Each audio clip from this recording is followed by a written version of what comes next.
जैसा कि कल की क्लास में हम लोगों ने पाठ एक प्रेमचंद द्वारा रचित बड़े भाई साहब के प्रश्नोत्तरों को कर रहे थे। तो खा का प्रश्नोत्तर कर हमने किया था। आज हम करेंगे गा नंबर।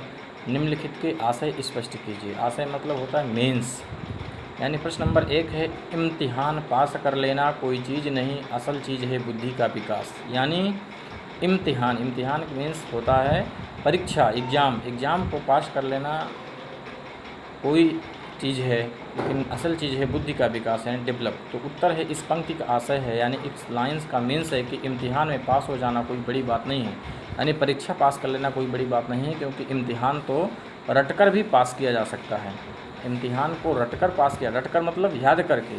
केवल इम्तिहान पास करने से जीवन का अनुभव प्राप्त नहीं होता है। इम्तिहान मतलब परीक्षा पास कर लेने से लाइफ का एक्सपीरियंस नहीं प्राप्त होता है, और बिना अनुभव के बुद्धि का विकास नहीं होता, और बिना अनुभव के यानी बिना एक्सपीरियंस के हमारी बुद्धि का डेवलप नहीं हो सकता है। वास्तविक ज्ञान तो बुद्धि का विकास है, यानी जो रियलिटी नॉलेज है वो क्या है, बुद्धि का विकास। यानी हमारी बुद्धि जब इंटेलिजेंट होती है, यानी बुद्धि का हमारे डेवलप होता है, जिससे व्यक्ति जीवन को सार्थक बना सकता है। सार्थक मीन्स मीनिंगफुल। अपने लाइफ को कब बना पाएगा, जब वो क्या होगा वास्तविक दुनिया से परिचित होगा, यानी एक्सपीरियंस वाले हो जाएगा।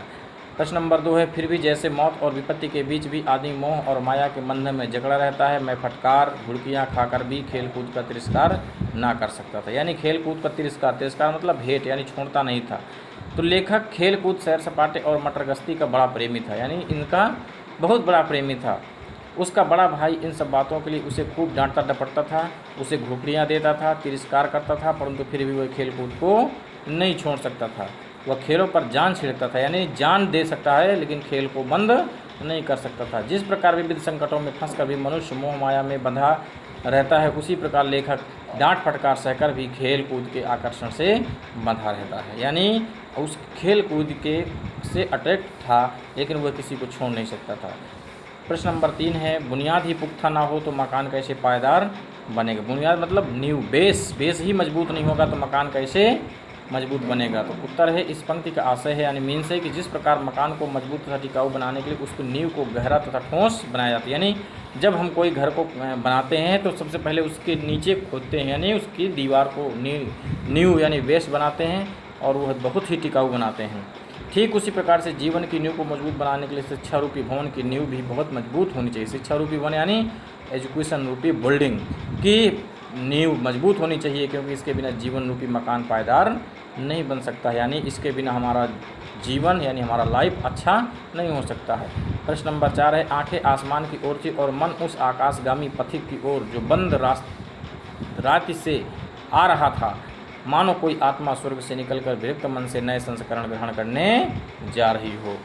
तो लेखक पतंग लूटने के लिए आकाश की ओर देखता था। लूटने मतलब चोरी करने का नहीं, लूटने मतलब जो टूट करके गिर रही थी उसको पकड़ने की कोशिश कर रहा था।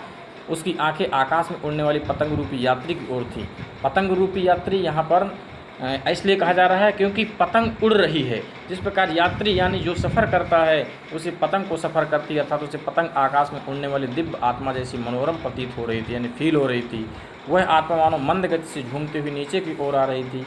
आशा यह है कि कटी हुई पतंग धीरे धीरे धरती की ओर गिर रही थी। लेखक को कटी पतंग इतनी अच्छी लग रही थी मानो कोई आत्मा हो जो स्वर्ग से मिलकर आई हो और बड़े भारी मन से किसी दूसरे के हाथों में आने के लिए धरती पर उतर रही, यानी वो स्वर्ग से मिलकर के आई हो और वो किससे अपने दूसरे हाथों से दूसरी धरती पर जा रही हो और मिलने के लिए जा रही हो। तो इस प्रकार बेटा ये बच्चों इन प्रश्नों के उत्तर आपको अपनी कॉपी में नोटबुक में लिखना है और इनके आंसर को